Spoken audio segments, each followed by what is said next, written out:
பத்திரிகையாளர் நண்பர்கள், மீடியா நண்பர்கள் எல்லாருக்கும் வணக்கம். மழை பிடிக்காத மனிதன் ப்ரெஷ் ஷோ முடிஞ்சதுக்கப்புறம் நான் உங்களை சந்திக்கணுங்கிறதுக்காக தான் வந்து ப்ரெஷ் ஷோலேயே உட்காந்து வழக்கமாக அந்த ஃபர்ஸ்ட் டே டென்ஷனில் நான் வந்து எங்கேயோ ஓடி போயிடுவேன். ஆனால் இன்னைக்கு ப்ரெஷ் ஷோவில் உட்காந்து படம் பார்க்கணும்னு சொல்லி பார்த்தேன்.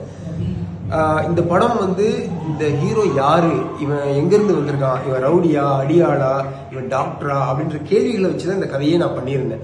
மர்மமா ஒருத்தன் ஃபெரியில வந்து இறங்குறான், இவங்க அடிபட்டிருக்கு, அந்த அடி ஏன் பட்டிருக்கு, அவனுக்கு பின்னாடி யார் இருக்கா, அவன் கூட வர்ற சரத்குமார் யாரு, இவங்களுக்கு பின்னாடி என்ன கதை இருக்கு, திடீர்னு மெட்ராஸ்ல யாரோ ஒரு மினிஸ்டர் தேடுறான், அவன் யாரு, இவனை காப்பாற்ற ட்ரை பண்றவங்களாம் யாரு, இவனை தேடி வர்றவங்க யாருன்னு கேள்விகளாலே இந்த படத்தை வந்து நகர்த்தி நான் ஸ்கிரிப்ட் பண்ணியிருந்தேன்.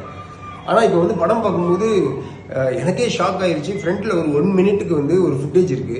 இந்த ஃபுட்டேஜ் இந்த படத்துல வந்து நான் வைக்கல, அது எப்படி வந்துன்றது எனக்கு தெரியல. அந்த ஃபுட்டேஜ்ல தெளிவா இவன் யாரு, இவனோட பேக் ஸ்டோரி என்ன, இவன் இனிமே எல்லாத்தையும் சொல்லிட்டாங்க. அப்படி சொல்லிட்டா இந்த படத்தை எப்படி பார்க்க முடியும்? அதுக்காக நம்ம இவ்வளவு கஷ்டப்பட்டு எடுத்தோம். இப்படி ஒரு சீன் வருதுன்னா அதுக்கேற்ற மாதிரி நான் ஸ்கிரீன் பிளே மாத்தி பண்ணிருப்பேன். எடுத்து முடிச்ச படத்தை, சென்சார் பண்ண படத்தை ஃப்ரண்ட்ல ஒரு 1 மினிட் ஃபுட்டேஜ் சேர்க்கிற உரிமையை வந்து யார் கொடுத்தான்னு தெரியல. ஒரு டைரக்டர் கேட்காம இப்படி ஒரு 1 மினிட் ஃபுட்டேஜ் சேர்த்து ஒரு படத்தை காலி பண்றது வந்து நான் உங்ககிட்ட எல்லாம் ஒரு பெரிய ரிக்வஸ்ட் வச்சுக்கிறேன். தயவு செஞ்சு அந்த 1 மினிட்டை மறந்துட்டு இப்ப நீங்க படத்தை ஓட்டி பாருங்க, உங்களுக்கு படம் வந்து கிரிப்பிங்கா இருக்கும். ஏன்னா அதை நம்ம சொல்லிட்டோம்னா நான் வந்து அவன் யாருன்னு கியூரியாசிட்டியா சின்ன சின்ன மர்மமா ஸ்கிரிப்ட் பண்ணியிருக்கேன். அது எல்லாமே ஓப்பன்ல இருக்கணும். நீங்க எல்லாம் கையை கட்டிட்டு சரி அதான் எங்களுக்கே தெரியுமாப்பா அப்படிதானே எல்லாம் படம் பார்ப்பாங்க. எனக்கு என்ன சொல்றதுன்னு தெரியல. நான் ரொம்ப டீட்டெயில் இதுக்குள்ள போக விரும்பல.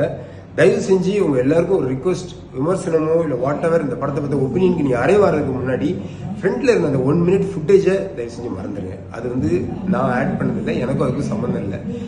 படத்தில் இருக்கிறதே எனக்கு தெரியாது, எனக்கு தெரியாம அது ஆட் பண்ணப்பட்டது. தேங்க்யூ.